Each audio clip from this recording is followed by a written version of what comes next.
19. Matthias. It was too much.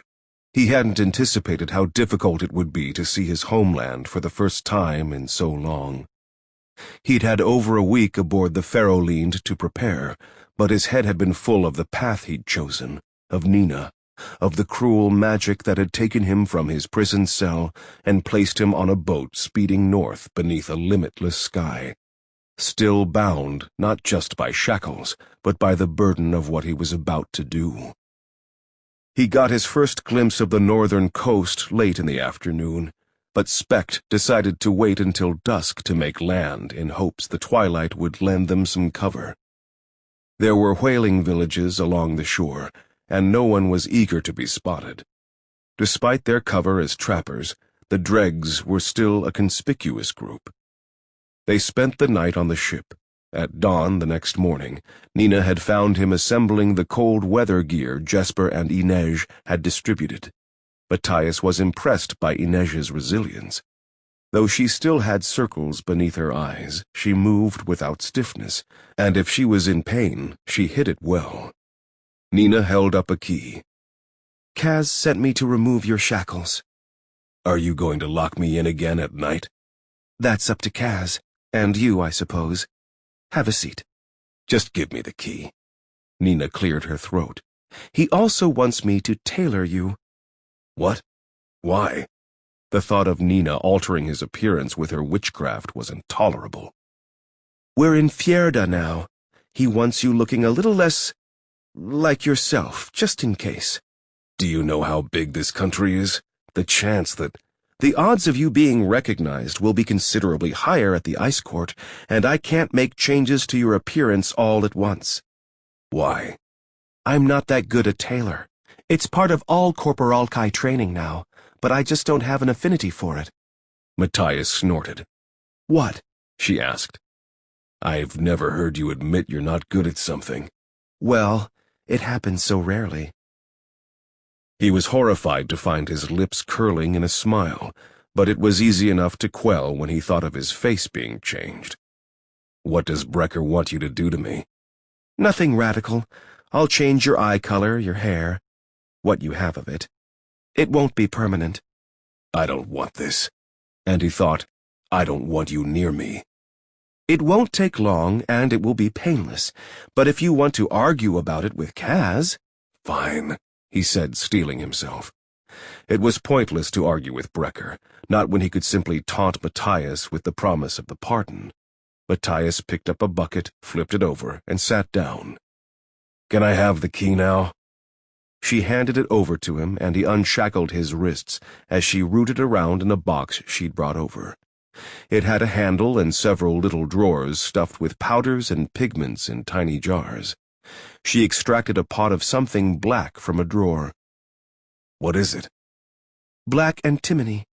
She stepped close to him, tilting his chin back with the tip of her finger. Unclench your jaw, Matthias. You're going to grind your teeth down to nothing. He crossed his arms. She started shaking some of the antimony over his scalp and gave a rueful sigh. Why does the brave Druskella, Matthias Helvar, eat no meat? She asked in a theatrical voice as she worked. 'Tis a sad story indeed, my child. His teeth were winnowed away by a vexatious Grisha, and now he can eat only pudding. Stop that, he grumbled. What? Keep your head tilted back. What are you doing? Darkening your brows and lashes. You know, the way girls do before a party. He must have grimaced because she burst out laughing. A look on your face. She leaned in, the waves of her brown hair brushing against his cheeks as she bled the color from the antimony into his brows. Her hand cupped his cheek. Shut your eyes, she murmured. Her thumbs moved over his lashes, and he realized he was holding his breath. You don't smell like roses anymore, he said, then wanted to kick himself. He shouldn't be noticing her scent. I probably smell like boat. No, she smelled sweet, perfect, like toffee. Her eyes slid away guiltily.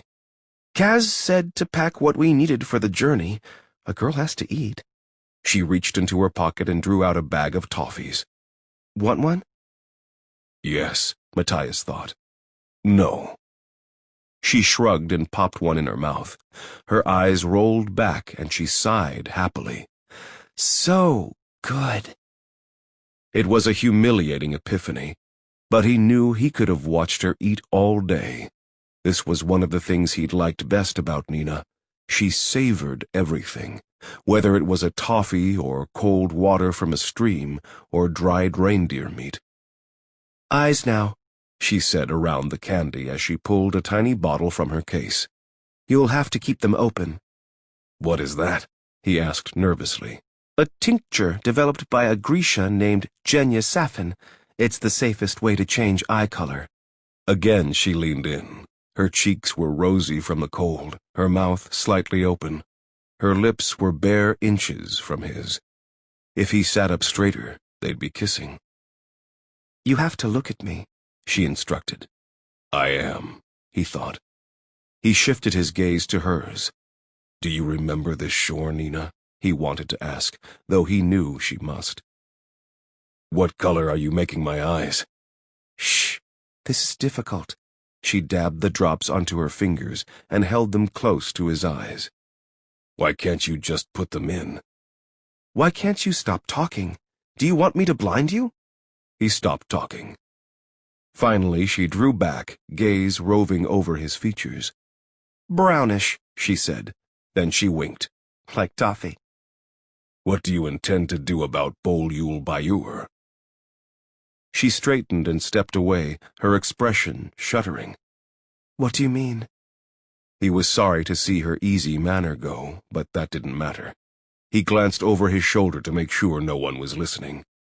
You know exactly what I mean. I don't believe for a second you'll let these people hand Bol-Yul Bayur over to the Kerch Merchant Council.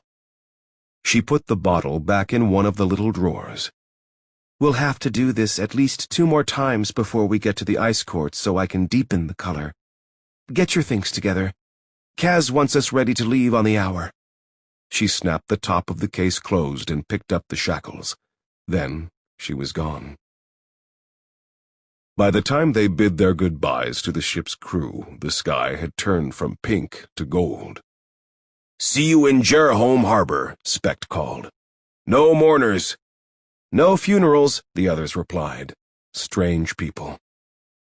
Brecker had been frustratingly tight-lipped about how exactly they were going to reach Bol-Yul Bayur and then get out of the ice court with the scientist in tow, but he'd been clear that once they had their prize, the Ferrolind was their escape route. It had papers bearing the Kerch seal and indicating that all fees and applications had been made for representatives of the Hanrat Bay Company to transport furs and goods from Fjerda to Zierfort, a port city in South Kerch. They began the march from the rocky shore up the cliffside. Spring was coming, but ice was still thick on the ground, and it was a tough climb. When they reached the top of the cliff, they stopped to catch their breath. The Ferrolind was still visible on the horizon, its sails full of the wind that whipped at their cheeks. "Saints," said Inej. "We're actually doing this." "I've spent every minute of every miserable day wishing to be off that ship," said Jesper. "So why do I suddenly miss it?" Wyland stamped his boots. "Maybe because it already feels like our feet are going to freeze off." "When we get our money, you can burn Kruga to keep you warm," said Kaz. "Let's go." He'd left his crow's head cane aboard the Ferrolind and substituted a less conspicuous walking stick. Jesper had mournfully left behind his prized, pearl-handled revolvers in favor of a pair of unornamented guns, and Inej had done the same with her extraordinary set of knives and daggers, keeping only those she could bear to part with when they entered the prison. Practical choices, but Matthias knew that talismans had their power. Jesper consulted his compass, and they turned south, seeking a path that would lead them to the main trading road. "I'm going to pay someone to burn my Kruga for me." Kaz fell into step beside him. "Why don't you pay someone else to pay someone to burn your Kruga for you? That's what the big players do." You know what the really big bosses do? They pay someone to pay someone to—" Their voices trailed off as they tromped ahead, and Matthias and the others followed after. But he noticed that each of them cast a final backward glance at the vanishing Ferrolind. The schooner was a part of Kerch, a piece of home for them, and that last familiar thing was drifting farther away with every moment. Matthias felt some small measure of sympathy, but as they trekked through the morning, he had to admit he enjoyed seeing the canal rats shiver and struggle a bit for once. They thought they knew cold, but the white north had a way of forcing strangers to reevaluate their terms. They stumbled and staggered, awkward in their new boots, trying to find the trick of walking in hard-crusted snow, and soon Matthias was in the lead, setting the pace, though Jesper kept a steady eye on his compass. "Put your—" Matthias paused and had to gesture to Wylan. He didn't know the Kerch word for goggles, or even snow, for that matter. They weren't terms that came up in prison. "Keep your eyes covered, or you could damage them permanently." Men went blind this far north. They lost lips, ears, noses, hands, and feet. The land was barren and brutal, and that was all most people saw. But to Matthias, it was beautiful. The ice bore the spirit of gel. It had color and shape and even a scent if you knew to seek it out. He pushed ahead, feeling almost at peace, as if here gel could hear him and ease his troubled mind. The ice brought back memories of childhood, of hunting with his father.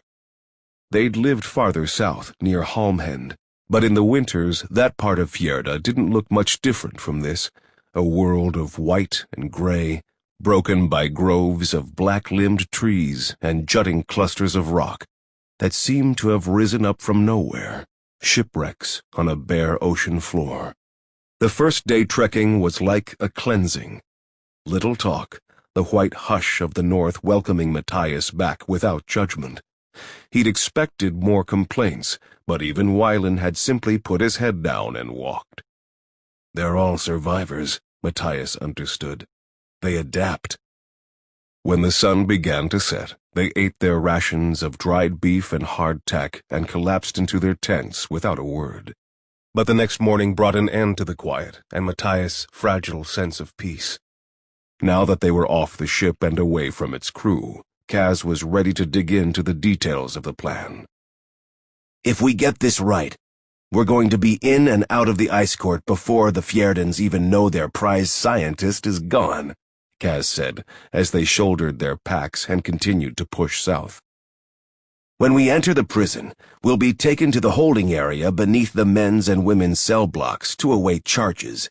If Matthias is right and the procedures are still the same, the patrols only pass through the holding cells 3 times a day for head counts. Once we're out of the cells, we should have at least 6 hours to cross to the embassy, locate Yul Bayur on the White Island, and get him down to the harbor before they realize anyone is gone." "What about the other prisoners in the holding cells?" Matthias asked. "We have that covered." Matthias scowled, but he wasn't particularly surprised. Once they were in those holding cells, Kaz and the others would be at their most vulnerable. It would take only a word to the guards for Matthias to put an end to all their scheming. That was what Brum would do, what an honorable man would choose. Some part of Matthias had believed that coming back to Fjerda would return him to his senses, give him the strength to forsake this mad quest. Instead, it had only made his longing for home, for the life he'd once lived among his Druskela brothers, more acute. "Once we're out of the cells," Kaz continued, "Matthias and Jesper will secure rope from the stables, while Wyland and I get Nina and Inej out of the women's holding area. The basement is our meet. That's where the incinerator is, and no one should be in the laundry after the prison shuts down for the night. While Inej makes the climb, Wyland and I scour the laundry for anything we can use for demo. And just in case the Fjerdans decided to stash Bo Yul Bayur in the prison and make life easy on us, Nina, Matthias, and Jesper will search the top-level cells. Nina and Matthias? Jesper asked. Far be it from me to doubt anyone's professionalism, but is that really the ideal pairing? Matthias bit down on his anger. Jesper was right, but he hated being discussed in this way. Matthias knows prison procedure, and Nina can handle any guards without a noisy fight. Your job is to keep them from killing each other. Because I'm the diplomat of the group? There is no diplomat of the group. Now listen, Kaz said. The rest of the prison isn't like the holding area. Patrols in the cell block rotate every 2 hours, and we don't want to risk anyone sounding an alarm, so be smart. We coordinate everything to the chiming of the elder clock. We're out of the cells right after 6 bells. We're up the incinerator and on the roof by 8 bells. No exceptions. And then what? Asked Wylan. We cross to the embassy sector roof and get access to the glass bridge through there. We'll be on the other side of the checkpoints, said Matthias, unable to keep a hint of admiration from his voice. The guards on the bridge will assume we passed through the embassy gate and had our papers scrutinized there. Wylan frowned. In prison uniforms? Phase 2, said Jesper. The fake. That's right, said Kaz. Inej, Nina, Matthias, and I will borrow a change of clothes from one of the delegations, and a little something extra for our friend Bo Yul Bayur when we find him, and stroll across the glass bridge. We locate Yul Bayur and get him back to the embassy. Nina, if there's time, you'll tailor him as much as possible, but as long as we don't trigger any alarms, no one is going to notice one more shoe among the guests. Unless Matthias managed to get to the scientist first. If he was dead when the others found him, Kaz couldn't hold Matthias responsible. He'd still get his pardon, and if he never managed to separate from the group, a shipboard accident might still befall Yul Bayur on the journey back. So what I'm getting from this, said Jesper, is that I'm stuck with Wylan.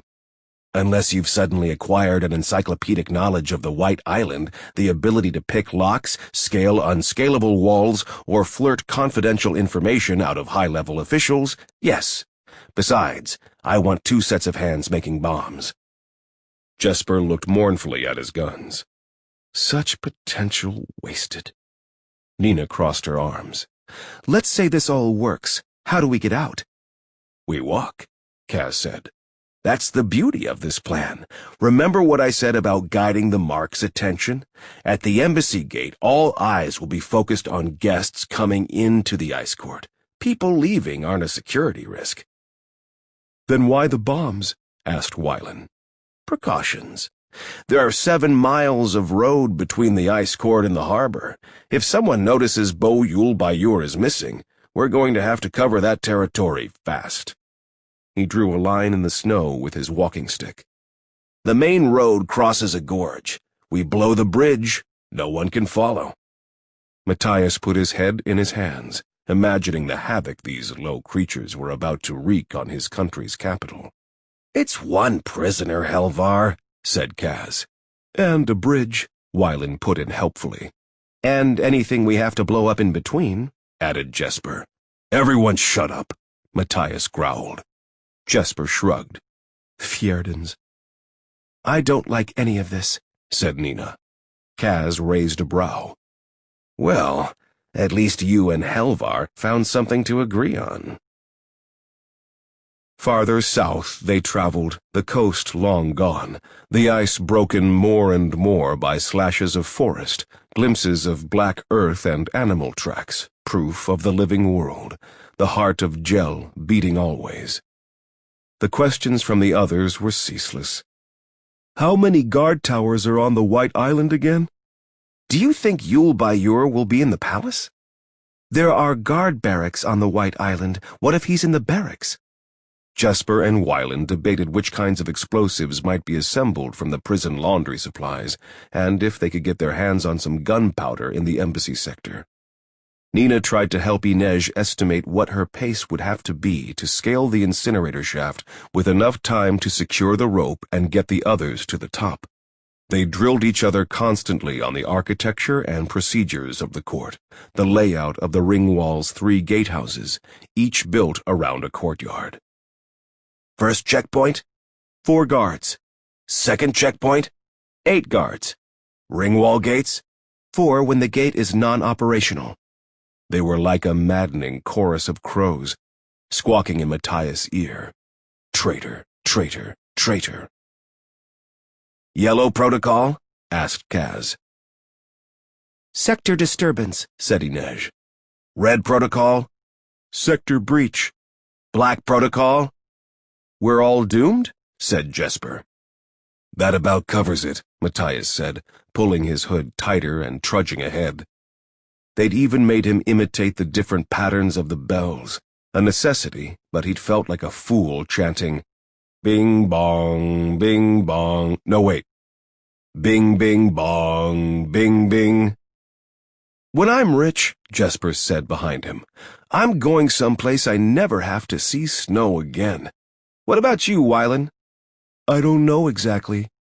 I think you should buy a golden piano, flute, and play concerts on a pleasure barge. You can park it in the canal right outside your father's house. Nina can sing, Jesnej put in. We'll duet, Nina amended. Your father will have to move. She did have a terrible singing voice. He hated that he knew that, but he couldn't resist glancing over his shoulder. Nina's hood had fallen back, and the thick waves of her hair had escaped her collar. Why do I keep doing that? He thought in a rush of frustration. It had happened aboard the ship, too. He'd tell himself to ignore her, and the next thing he knew, his eyes would be seeking her out. But it was foolish to pretend that she wasn't in his mind. He and Nina had walked this same territory together. If his calculations were right, they'd washed up only a few miles from where the Ferroline had put into shore. It had started with a storm, and in a way, that storm had never ended. Nina had blown into his life with the wind and rain and set his world spinning. He'd been off balance ever since. The storm had come out of nowhere, tossing the ship like a toy on the waves. The sea had played along until it had tired of the game and dragged their boat under in a tangle of rope and sail and screaming men. Matthias remembered the darkness of the water, the terrible cold, the silence of the deep. The next thing he knew, he was spitting up salt water, gasping for breath. Someone had an arm around his chest, and they were moving through the water. The cold was unbearable, yet somehow he was bearing it. Wake up, you miserable lump of muscle! Clean fjerda, pure, spoken like a noble. He turned his head and was shocked to see that the young witch they'd captured on the southern coast of the Wandering Isle had hold of him and was muttering to herself in Rovkin. He'd known she wasn't really Kalish. Somehow she'd gotten free of her bonds and the cages. Every part of him went into panic, and if he'd been less shocked or numb, he would have struggled. Move, she told him in fjerdan, panting. Saints, what do they feed you? You weigh about as much as a hay cart. She was struggling badly, swimming for both of them. She'd saved his life. Why? He shifted in her arms, kicking his legs to help drive them forward. To his surprise, he heard her give a low sob. Thank the saints, she said. Swim, you giant oaf. Where are we? He asked. I don't know, she replied, and he could hear the terror in her voice. He kicked away from her.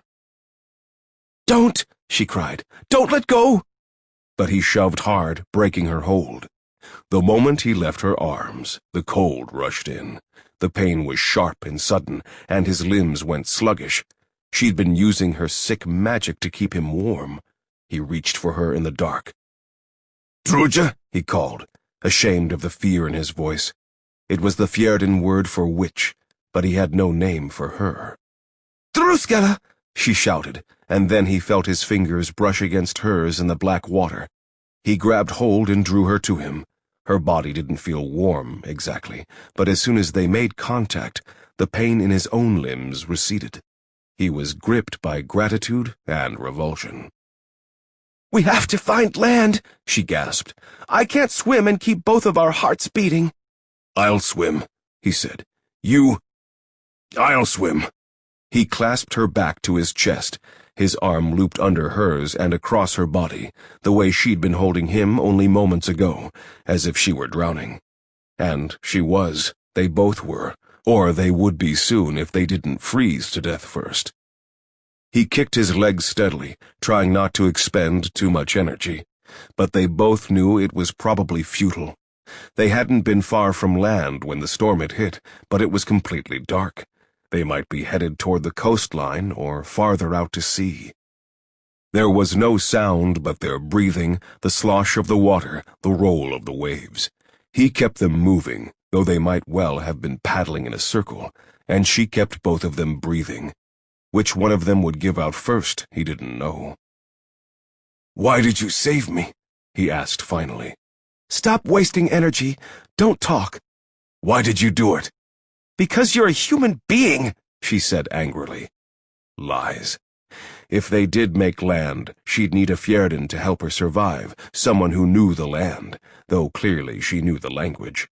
Of course she did. They were all deceivers and spies, trained to prey on people like him, people without their unnatural gifts. They were predators. He continued to kick, but the muscles in his legs were tiring, and he could feel the cold creeping in on him. "Giving up already, witch?" He felt her shake off her exhaustion, and blood rushed back into his fingers and toes. "I'll match your pace, Druskella. If we die, it will be your burden to bear in the next life." He had to smile a little at that. She certainly didn't lack for spine. That much had been clear even when she was caged. That was the way they went on that night, taunting each other whenever one of them faltered. They knew only the sea, the ice, the occasional splash that might have been a wave or something hungry moving toward them in the water. "Look," the witch whispered when dawn came, rosy and blithe. There, in the distance, he could just make out a jutting promontory of ice and the blessed black slash of a dark gravel shore. Land. They wasted no time on relief or celebration. The witch tilted her head back, resting it against his shoulder as he drove forward, inch by miserable inch, each wave pulling them back, as if the sea was unwilling to relinquish its hold. At last, their feet touched bottom, and they were half swimming, half crawling to shore. They broke apart, and Matthias' body flooded with misery as he dragged himself over the black rocks to the dead and frozen land. Walking was impossible at first. Both of them moved in fits and starts, trying to get their limbs to obey, shuddering with cold. Finally, he made it to his feet. He thought about just walking off, finding shelter without her. She was on her hands and knees, head bent, her hair a wet and tangled mess covering her face. He had the distinct sense that she was going to lie down and simply not get back up. He took one step, then another, then he turned back. Whatever her reasons, she'd saved his life last night, not once, but again and again. That was a blood debt. He staggered back to her and offered his hand. When she looked up at him, the expression on her face was a bleak map of loathing and fatigue. In it, he saw the shame that came with gratitude, and he knew that in this brief moment she was his mirror. She didn't want to owe him anything either. He could make the decision for her. He owed her that much. He reached down and yanked her to her feet, and they limped together off the beach. They headed what Matthias hoped was west. The sun could play tricks on your senses this far north, and they had no compass with which to navigate.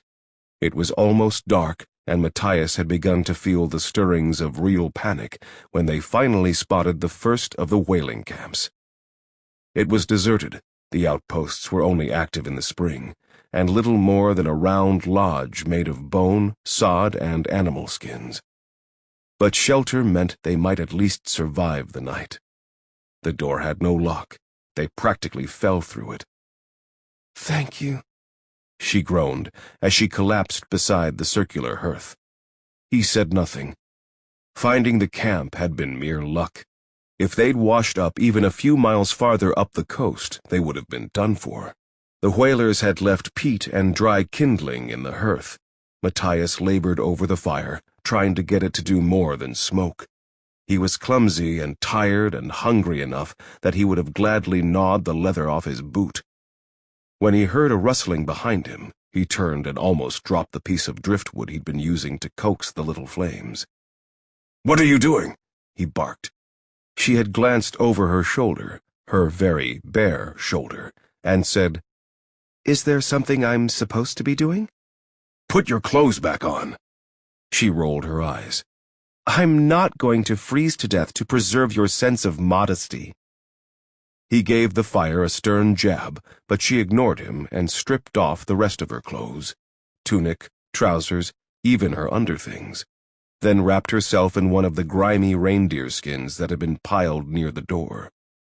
"Saints, this smells," she grumbled, shuffling over and assembling a nest of the few other pelts and blankets beside the fire.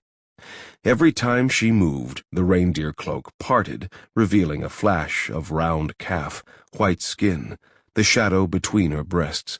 It was deliberate. He knew it. She was trying to rattle him. He needed to focus on the fire.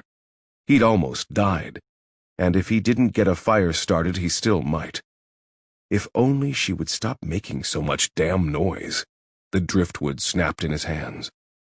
Nina snorted and lay down in the nest of pelts, propping herself on one elbow. "For Saint's sake, Druskella, what's wrong with you? I just wanted to be warm. I promise not to ravish you in your sleep." "I'm not afraid of you," he said irritably. Her grin was vicious. "Then you're as stupid as you look." He stayed crouching beside the fire. He knew he was meant to lie down next to her. The sun had set, and the temperature was dropping. He was struggling to keep his teeth from chattering, and they would need each other's warmth to get through the night.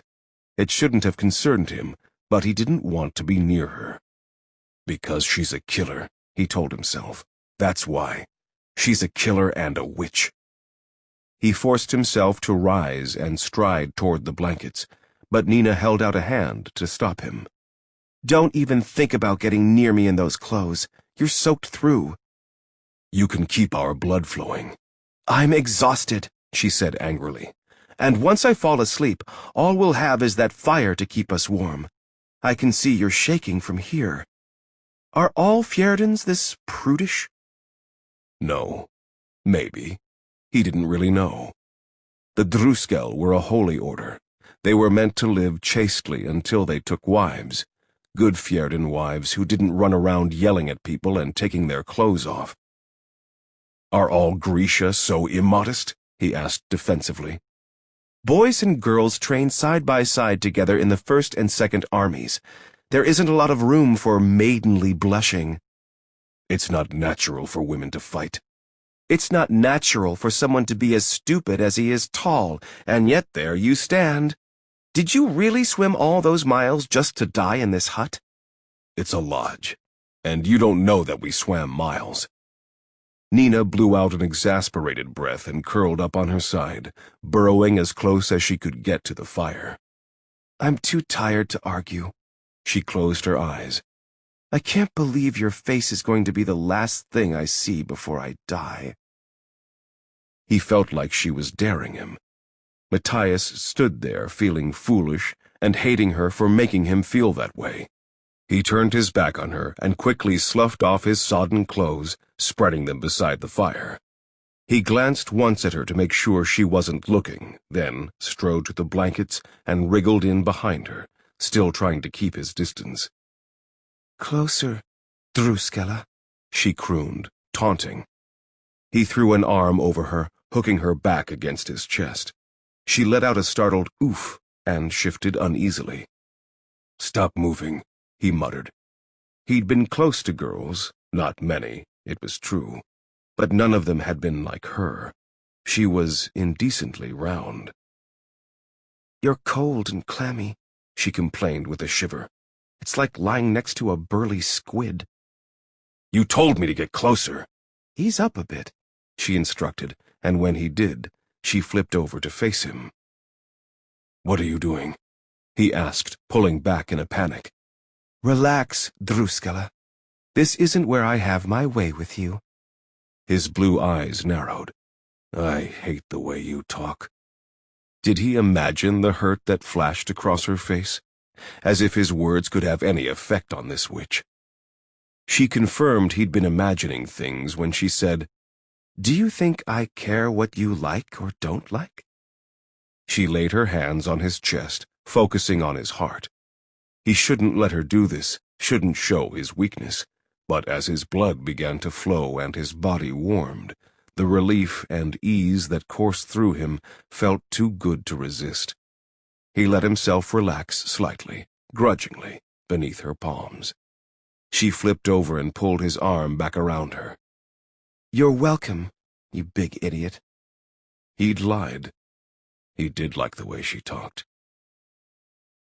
He still did. He could hear her yammering to Jesnej somewhere behind him, trying to teach her fjerdan words. No, Hringala. You have to hang on the last syllable a bit.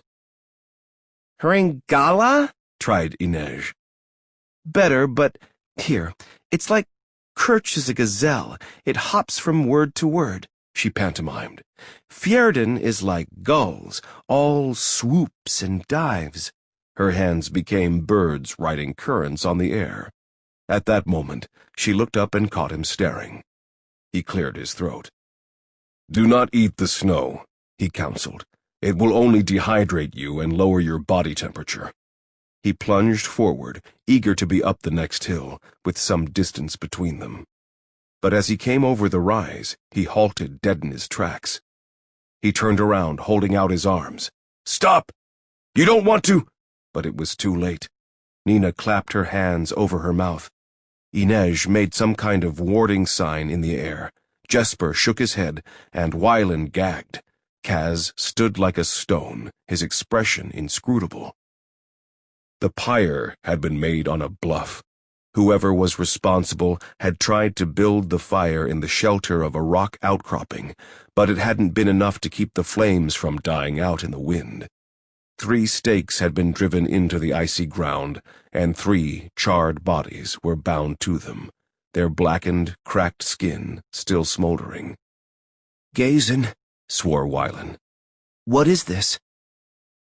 This is what fjerdans do to Grisha, Nina said. Her face was slack, her green eyes staring.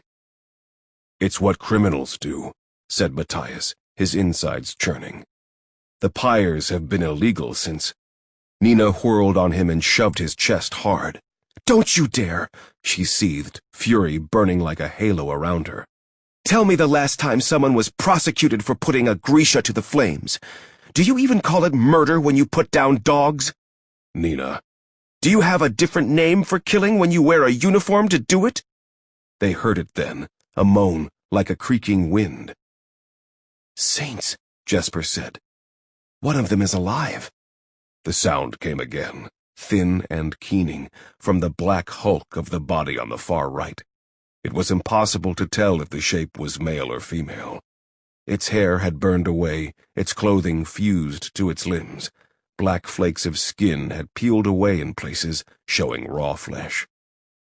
A sob tore from Nina's throat. She raised her hands, but she was shaking too badly to use her power to end the creature's suffering. She turned her tear-filled eyes to the others. Please, someone. Jesper moved first. 2 shots rang out, and the body fell silent. Jesper returned his pistols to their holsters. Damn it, Jesper, Kaz growled. You just announced our presence for miles. So they think we're a hunting party. You should have let Jesnej do it. I didn't want to do it, Jesnej said quietly. Thank you, Jesper. Kaz's jaw ticked, but he said nothing more. Kaz's jaw ticked, but he said nothing more. Thank you, Nina choked out. She plunged ahead over the frozen ground, following the shape of the path through the snow. She was weeping, stumbling over the terrain. Matthias followed. There were few landmarks here, and it was easy to get turned around. Nina, you mustn't stray from the group. That's what you're going back to, Helvar, she said harshly. That's the country you long to serve. Does it make you proud? I've never sent a Grisha to the pyre. Grisha are given a fair trial. She turned on him, goggles up, tears frozen on her cheeks. Then why has a Grisha never been found innocent at the end of your supposedly fair trials? Because our crime is existing. Our crime is what we are. Matthias went quiet, and when he spoke, he was caught between shame for what he was about to say and the need to speak the words he'd been raised on, the words that still rang true for him. Nina, has it ever occurred to you that maybe you weren't meant to exist? Nina's eyes glinted green fire. She took a step toward him, and he could feel the rage radiating off her. Maybe you're the ones who shouldn't exist, Helvar. Weak and soft, with your short lives and your sad little prejudices. You worship wood sprites and ice spirits who can't be bothered to show themselves, but you see real power, and you can't wait to stamp it out. Don't mock what you don't understand. My mockery offends you? My people would welcome your laughter in place of this barbarity. A look of supreme satisfaction crossed her face. Ravka is rebuilding. So is the Second Army, and when they do, I hope they give you the fair trial you deserve. I hope they put the Druskella in shackles and make them stand to hear their crimes enumerated so the world will have an accounting of your evils. If you're so desperate to see Ravka rise, why aren't you there now? I want you to have your pardon, Helvar. I want you to be here when the Second Army marches north and overruns every inch of this wasteland. I hope they burn your fields and salt the earth. I hope they send your friends and your family to the pyre. They already did, Zenek. My mother, my father, my baby sister. Inferni soldiers, your precious, persecuted Grisha, burned our village to the ground. I have nothing left to lose. Nina's laugh was bitter. Maybe your stay in Hellgate was too short, Matthias. There's always more to lose.